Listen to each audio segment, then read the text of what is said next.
Hi, everyone. My name is Mark Vina, host of the SmartTechCheck podcast. Today is Friday, December 1st, 2023.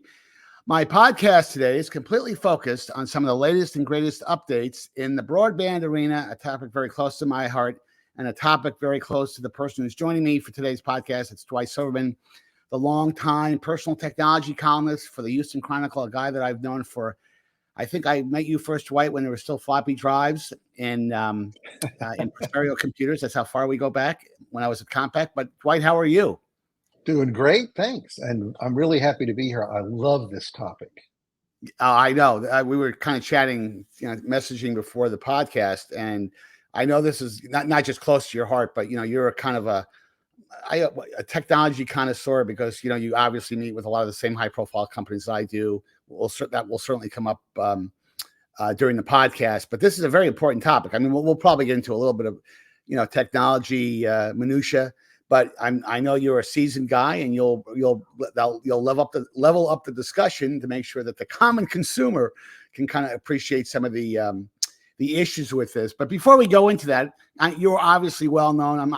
I even hesitate to bring this slide up, but I always do this with folks that are on my podcast, in kind of a primary role, which obviously this podcast is focused on today. But talk to me a little bit about you. And I love your headline. I'm not making this up. You have a headline in your LinkedIn profile that says "Not good at retirement," which I think is humorous. But talk to me about Dwight for a couple of minutes. So I worked at the Chronicle since 1990, and starting in '93, I was the tech beat reporter and columnist. And I've been doing this column since, except for a brief break where my focus was on social media and managing the Chronicle's premium website. I've been writing this column ever since when I retired in 2021 for about 45 minutes. I worked for Forbes.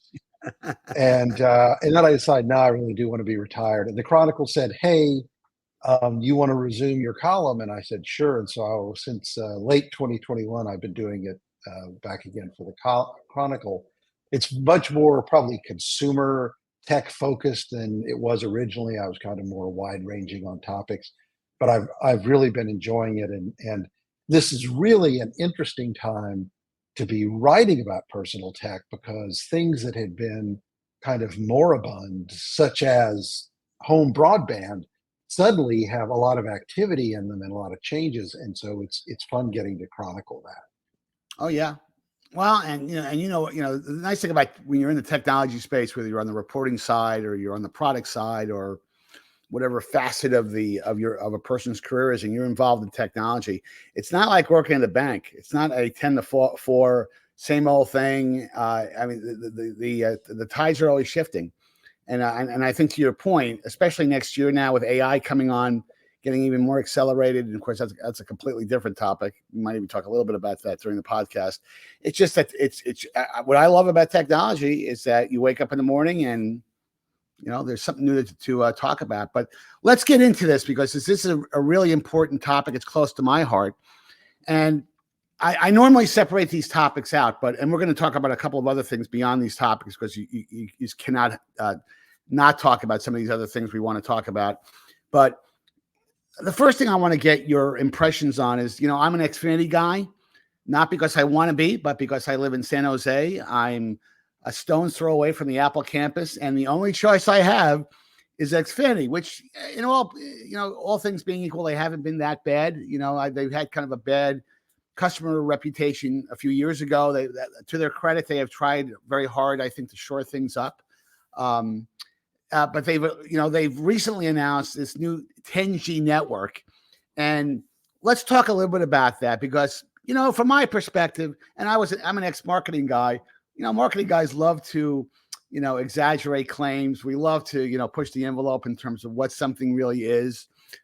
Is 10G a bit misleading? Am I off base, Dwight? So from your highly independent point of view, what does Xfinity mean by 10G network, first and foremost? And is that a bit misleading?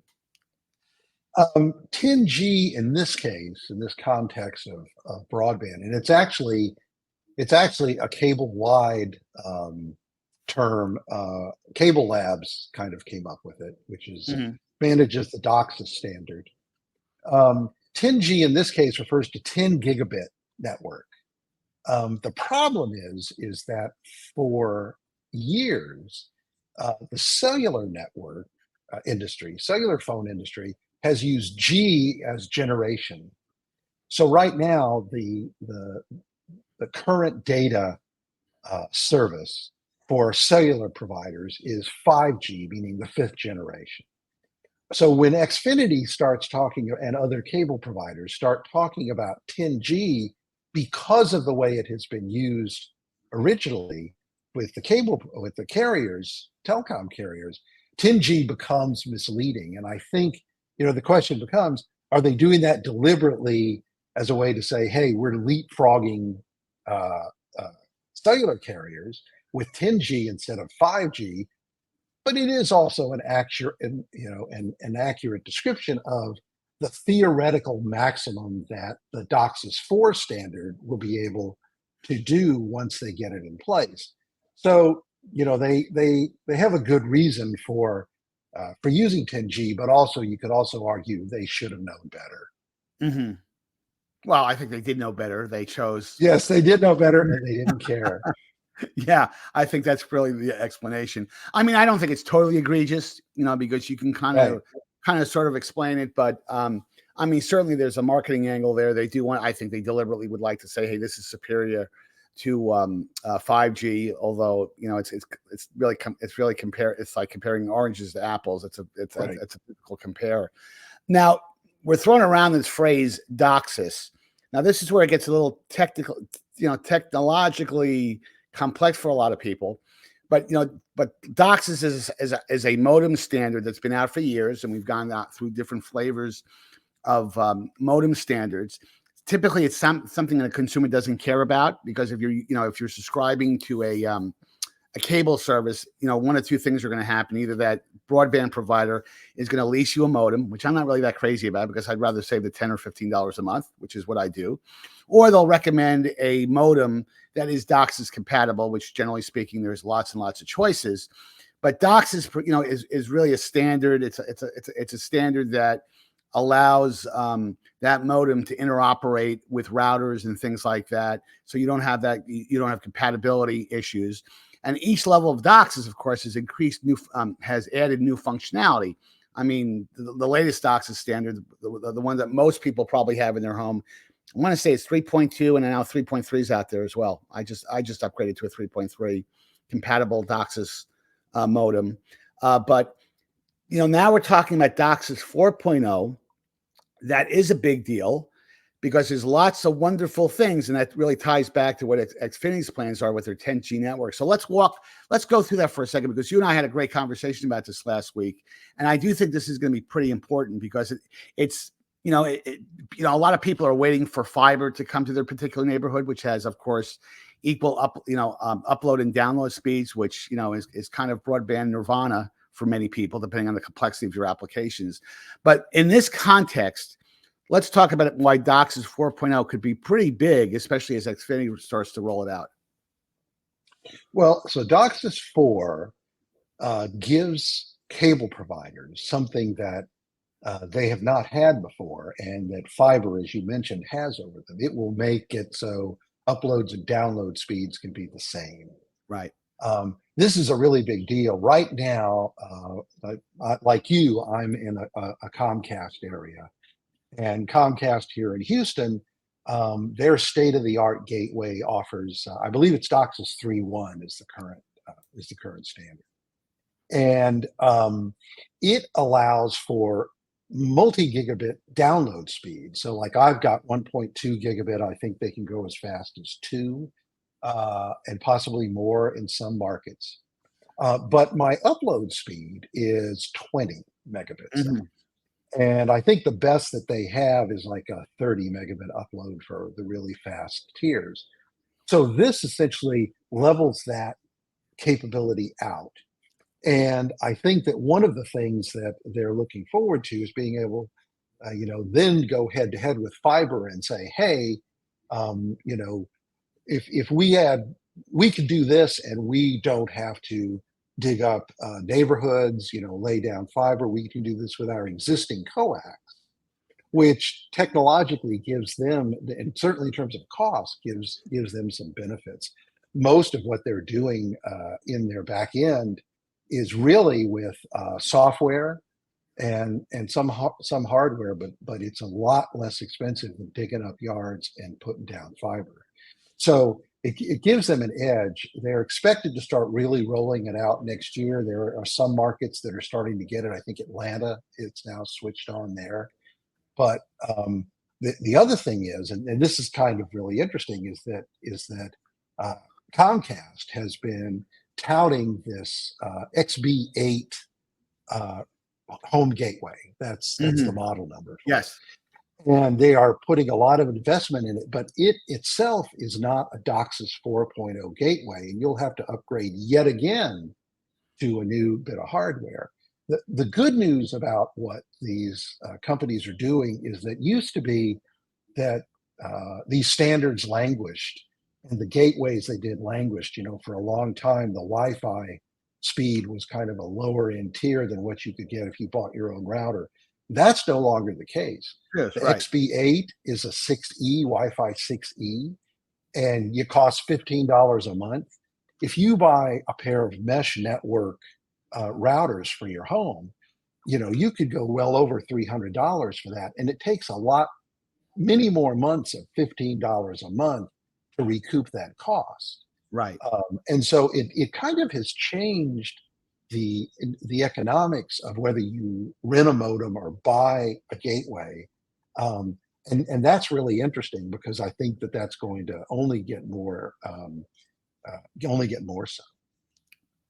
Well, the economics are always interesting, right?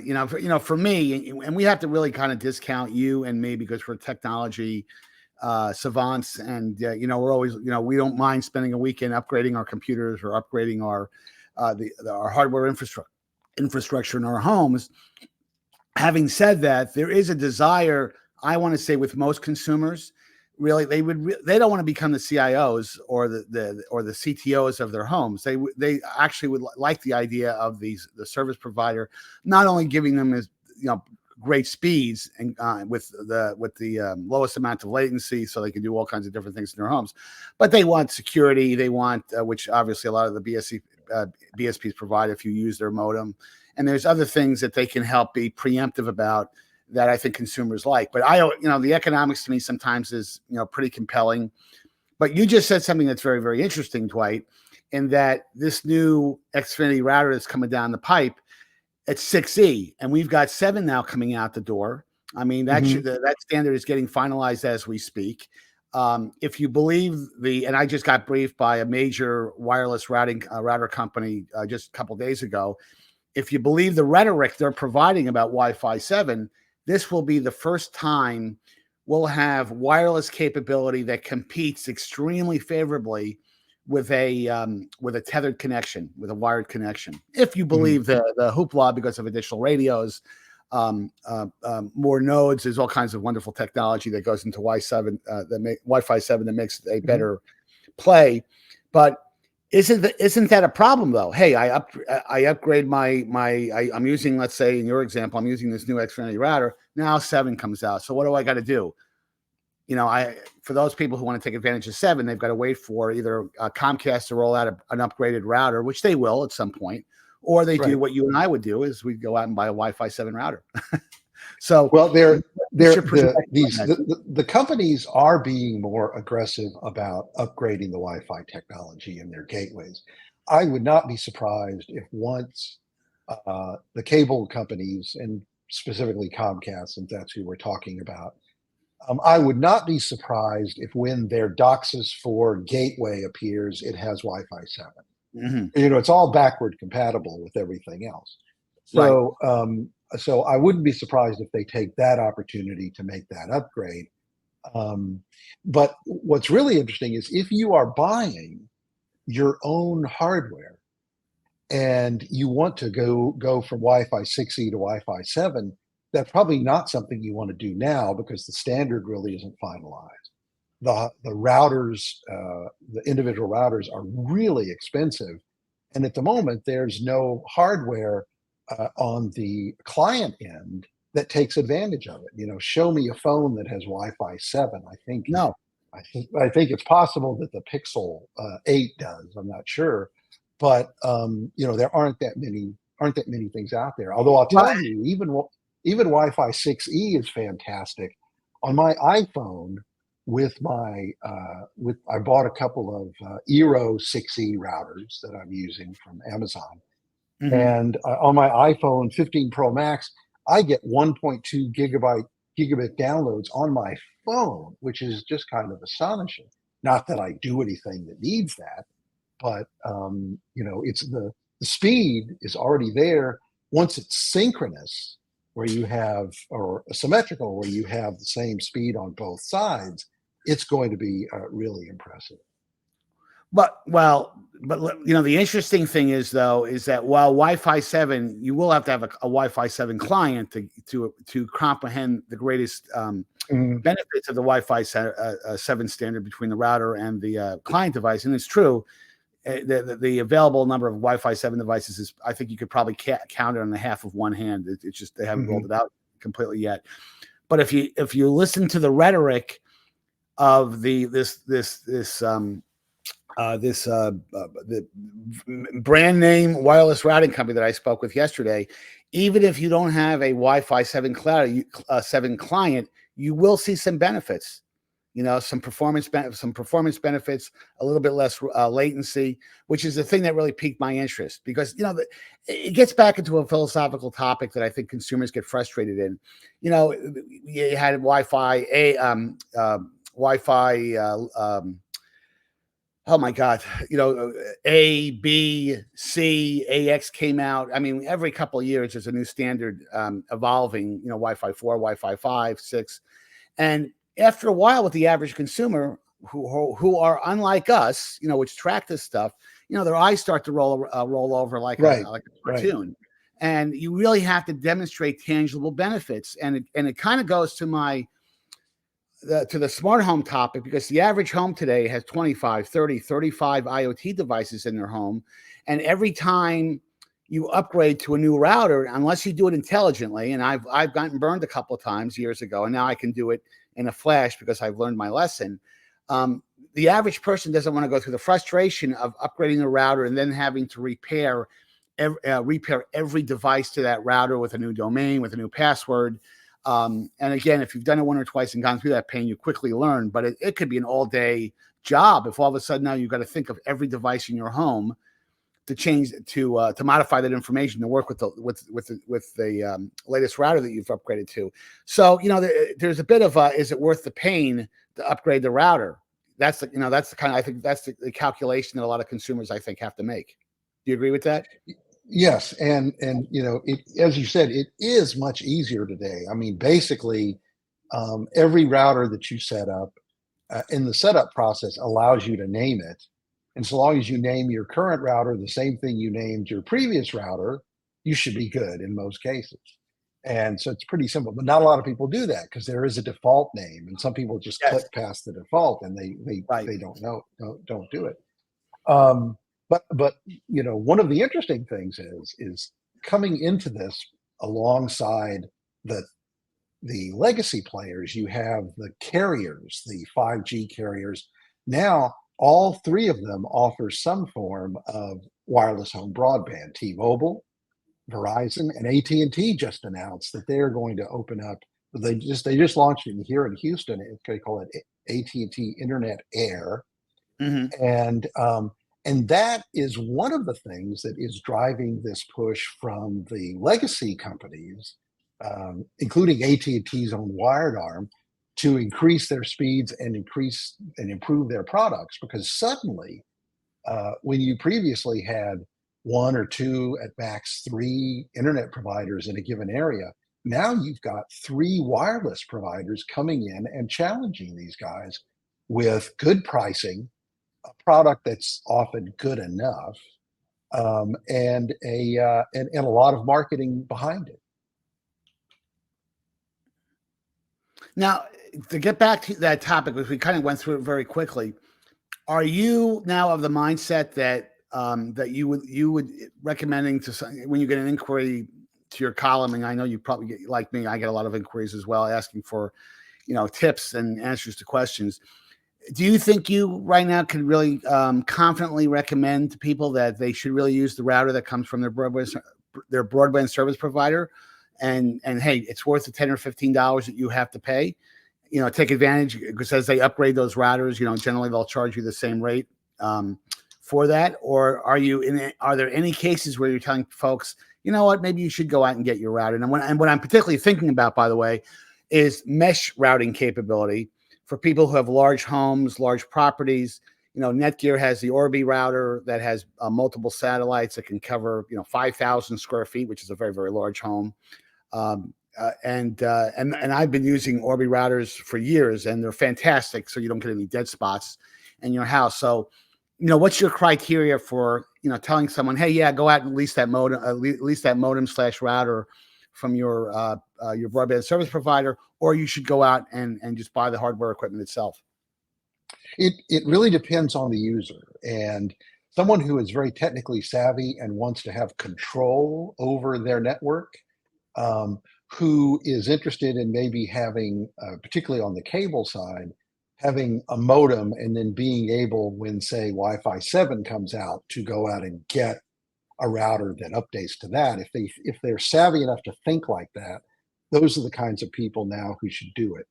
Mm-hmm. If you want the fastest router possible, and you're not particularly interested in, as you said, being your own CIO or CTO, I would tell that person, then get the latest router from your provider, Mm-hmm. because they are now, competitive, and all of the major providers sell some kind of extender or mesh satellite to go with their gateways. So you can actually do that kind of networking in your home, and a Comcast or a Spectrum or an AT&T person will come to your home if you're willing to pay for it, Right. and put those and find the right places to put it. You can have somebody do it for you. The one thing to keep in mind is that when you are buying your own router and your own cable modem, you are your own tech support. Yes. And if you're capable of doing that, great. I can do it. I'd much rather do troubleshooting than have a Comcast guy come into my home. But it is very, it just depends on the person. It's ultimately it's kind of like cable TV. The big thing about cable TV is that it may be really pricey, but it's really convenient. It's the Mm-hmm. same thing with regard to owning your own equipment. It's pricey, but it's convenient. In the couple of minutes we have left here, is we're talking about all this wonderful technology that's going to usher in a brave new world of really incredibly fast speeds for the average user. I think that's going to be really compelling. What are some of the applications that these new capabilities, whether it's the 10G network or what the wireless companies are doing, what kind of applications do you think that will be particularly appealing for people to really kind of embrace that technology? It's just not surfing the web and doing some email, but talk to me a little bit about the applications that you think that are going to be particularly interesting to really take advantage of these new capabilities that are coming out. I think it's there. We kind of don't yet know applications beyond things like Gaming. gaming, virtual reality. It'd be interesting to see what kind of demand something like Apple's Vision Pro Yep. puts on your network. But if you're in a home with a family with 2 or 3 kids, with two adults who work from home and do teleconferencing, maybe even do podcasts, and like this one. And I'm doing this right now, and my wife, who's a psychotherapist, is doing video sessions, in her office. We're both, can be doing this at the same time. If your kids are doing online gaming, or multiple people are watching 4K or maybe soon even 8K video, you want the headroom for all of this. Yes. And so I think, there's so many different use cases for it, but families in particular, even with what they do now, can benefit from this. Right. Well, I'm sure we're going to revisit this topic, Dwight. It's just too fascinating. I think next year, again, with Vision Pro coming out and that having kind of a impact on taking advantage of all this new higher speed capability, I am sure we will be back on this podcast again, and I'd love to have you on there to opine on what's going on. So, listen, Dwight, thanks for taking the time to join me for today's podcast. For our viewing and listening audience, thanks for making the Smart Tech Check podcast part of your day or commute. Please make sure that you hit the like and subscribe buttons at the end of today's podcast, or use these convenient on-screen QR codes to connect with me. You can also follow me on X, formerly known as Twitter, at Mark Vina Tech Guy. Dwight, thanks again. And until next time, have a great weekend. Thank you. Same to you.